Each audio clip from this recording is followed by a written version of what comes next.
Well, here we go. We are straight back into another episode showing my second over the board tournament. Yes, I am recording this straight after the other one, that's why I have not changed clothes at all. But yeah, we're going to run over two of the games. One of them is an absolute masterclass, certain chess YouTuber. I'm sure they'd be proud enough. I'm sure, well, a wee bit proud. So yeah, if you missed the last game, go check it out. One of the games we played against is basically 1700 FIDE rated person. It was a lovely game, lovely wee trick and trap kind of going on there. Kind of secured us a draw. And in this game, in this episode, we have a game with 92% accuracy. And a game featuring the cow. Yes, I did go and I did play the cow in an over the board tournament. It worked, but anyway, without further ado, we'll go and have a look at these games. So, in the third game, this was still in the first day. On a Saturday, we played 3 games. Sunday, we played another 3. 75-minute, 15-second interval. I had the black pieces in this game. And I went for a Caro, okay? So, it's an exchange Caro, kind of. We're missing both C-pawns. And we continued the game as normal. Brought the queen out, counter-attacking this weakened pawn because he brought his bishop out. And yeah, he played this A3 move. Very confused. I was like, okay, why did he play A3? Doesn't make an awful lot of sense. But we get the pawn, right? Okay, good, grand. Yeah, he's under tight. He gives us a check. That's fine. We can just develop. Brings out his knight. He's getting ready to castle. Well, let's attack his queen. Right. And I spent some time here calculating, having a wee look and all. I was like, right. Well, if he moves queen up, we're just going to take with check. Okay, that's just benefits us, right? If he moves his queen over, what have we got? Well, take. Okay, then we can get our bishop out, trade it maybe, bring it all the way back. But it'll be even enough. But me being me, looked at something. Okay, I looked at a calculation. And I was like, right, okay, it kind of works, but only in very specific circumstances. What my calculation was, if he comes over, and attacks us, right? What can I do? Well, we can't take. We can just take like this. Well, we can, and then we would take here, but so here, what? Queen takes b1. Queen takes b1. We get a rook out of it. Gets our bishop. Then we can take here. No, we can't because his knight can take. So I was looking at loads of different calculations. Like right. Fine. Went out for a break. I came back up. He made this move, and instead of taking, I done this. I don't know why I done it. I should have won this game. Well, I don't know why I done it. I sacrificed the bishop. But I got a wee bit of compensation out of it, so I did. Alright, so I have 3 pawns. And a queen. He has 3 pawns. No, 1 pawn, a bishop, and a queen. But our 2 pawns are outside pass pawns. So, it's not terrible. We can start pushing here, but all his attacking pieces, apart from 2 of them, are on this side of the board. And we never really get an opportunity to start pushing. So we don't. And it's really annoying. Like, we'll have these outside pass pawns for the compensation, but then he takes one. Then, we're under pressure. He starts to clamp down. Oh, yeah, this was a big mistake. I don't know what I was thinking whenever I'd done this. Should have played knight c4? Should have went back. Yeah, I don't know what I was thinking. I really don't. And then, yeah, I got tilted. I was like, nah, I'm not having this. I can't do it. I give up. Yeah, in this position, I just resigned. I was like, yeah, man, I tried to drag it out, but it didn't work out. And it was unfortunate because here, in the opening, we didn't do terrible. It was all even. He got a great move for moving his knight. Yeah, sure. And then, yeah, we just made a big mistake. Here, yeah, if we took, would it be even? Anything else is bad. Yeah, so just talk, and F6. Yes, computer. Yep, I agree. But anyway, That's how the first game went. We lost it. It was unfortunate. Miscalculation. Got my lines confused. But on to the main event. We had, so this is the first game of the second day. In the first day, I had half a point out of a possible 3. I was annoyed. I was a bit tilted. I didn't look at chessboard. I came home. I was playing the Xbox. I was chilling out. Then I was like, right, I'm not going to look at chessboard. I'm not going to bother. I'm going to go in, have a bit of fun. And what do I do whenever I'm here? Live streaming, playing games, and I'm bored. And I'm like, I want to have a bit of fun. We play the cow. And oh my good God, was it fun. I loved it. We played the cow. So D3, E3, he played the 2 knights. We got our knights out. And he is getting ready to fianchetto his bishop, which he did. Clear, we just want to go here and castle. Very simple. We went there and we castled, both castled at the same time. And I'm like, alright, okay, he's going to double fianchetto. Right, very unusual, but grand. Alright, well, we're going to put our knights out here, like you're meant to. He double fianchettoed. Oh, well, he didn't just yet. So, yes, he pushed this e5. The reason I went c3, because I want to lock down. Whatever way he goes, I want to lock the position down, as it'll benefit us and completely render his bishops useless. So he went c3 with the hopes that if he went here, we lock this down.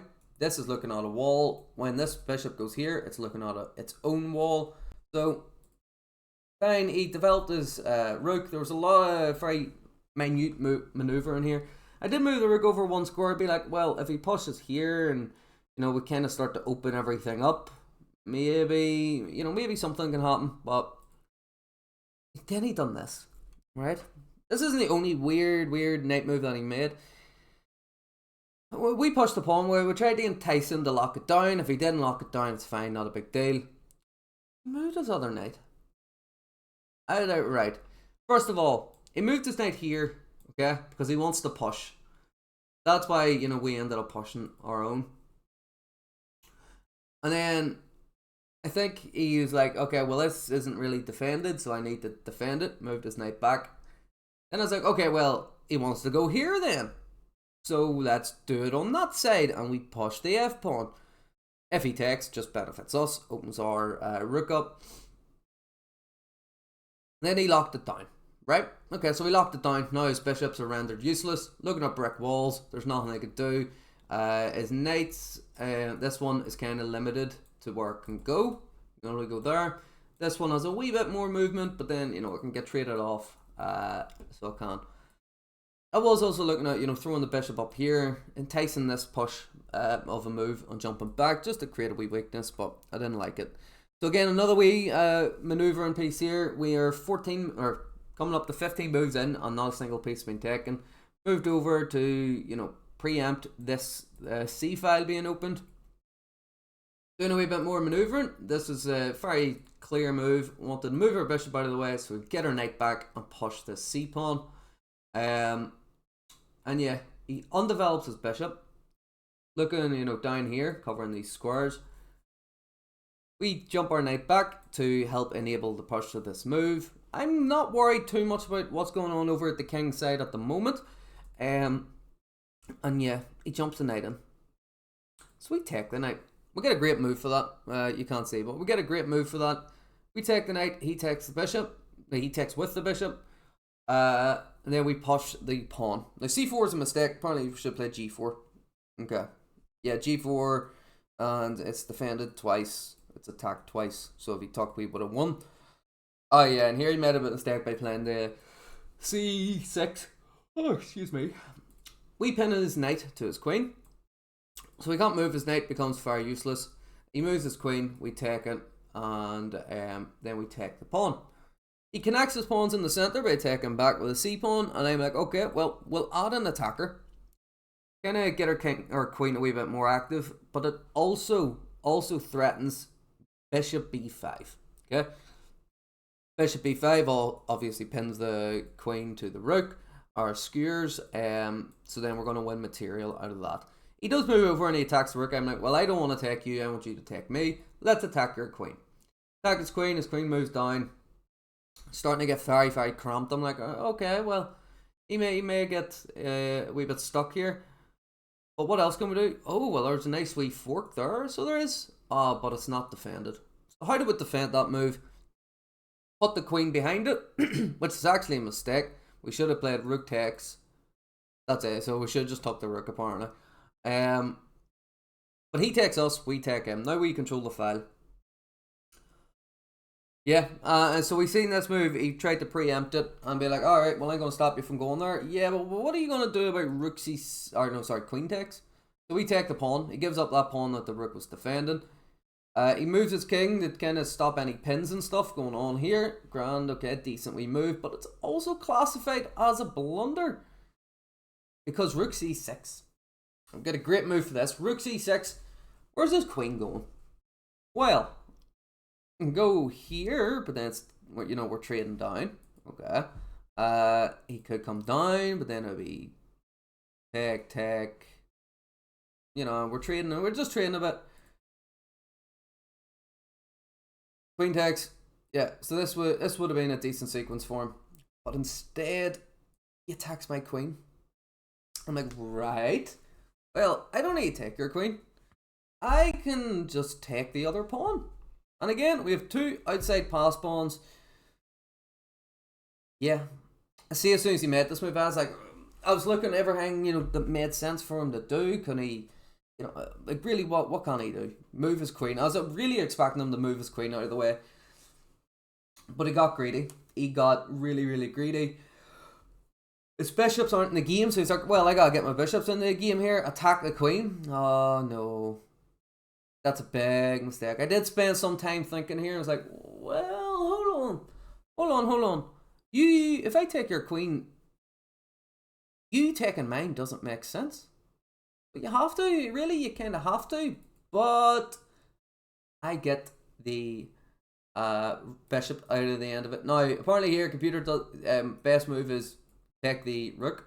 Or no, sorry, hold on. Yes, no, sorry. Best move is to take the rook. Allow us to keep the queen, try to keep yourself safe and play from this position, but nope, he takes us, and then we're like, okay, well, we'll trade off, we're just up a full piece. And he did make this kind of, he put the bishop here on e6. I was like, right, okay, well, I'm gonna go here and then here then. So I push this, and then he's like, oh, well, hold on, I'll attack your bishop. I was like, right, well, I'll just defend my bishop. He starts to bring his king into the game. I'm like, alright, well, we'll get the other pawn up into it, and now we'll trade. Yeah, why do we trade in this position? Well, our pawns are on light squares. We can start bringing our king over to help promote it and push it forward. Our knight is a wee bit useless at the moment, but it can very easily be rerouted. So we start going, and we find a way to trade off the rooks. Trade off the rooks, get the pawn. Now we have 7 pawns and a knight against his 3 pawns. It's just winning all day. Now, we clearly didn't do it in the most efficient way, but we managed to get through, get promoted, and he resigned in this position. So we won with the cow. I couldn't believe it, honestly. I really, really couldn't believe the fact that I was tilted in the first day, going in, first game. On the second day, round 4, I was like, I'm playing the cow. I really had no idea. I was looking at the board, I was like, I don't want to play d4, I don't want to play e4, I'm not keen on bringing the knights out first. Let's play the cow. Let's play it. And oh my god, am I glad I played it. I did get a wee bit carried away with it, as you'll see in the next episode. But anyway, first of all, thank you for watching this one. I do hope you enjoyed. This is being my journey for my over the board tournaments to gain a rating, an actual FIDE recognised rating. I think currently we're kind of on the line for getting a rating of around like 1600, around 1600 FIDE. That's kind of where we are at the moment. So we'll see. Hopefully that they are up by the end of this month. If it's not this month, it should be next month. But I believe we've hit our 4-game quota, our 5-game quota within 3 months. But yeah, we just gotta wait and see. Anyway guys, thank you so much for watching. I hope you have enjoyed, and tune in for the last episode tomorrow to see how we ended up finishing in the tournament.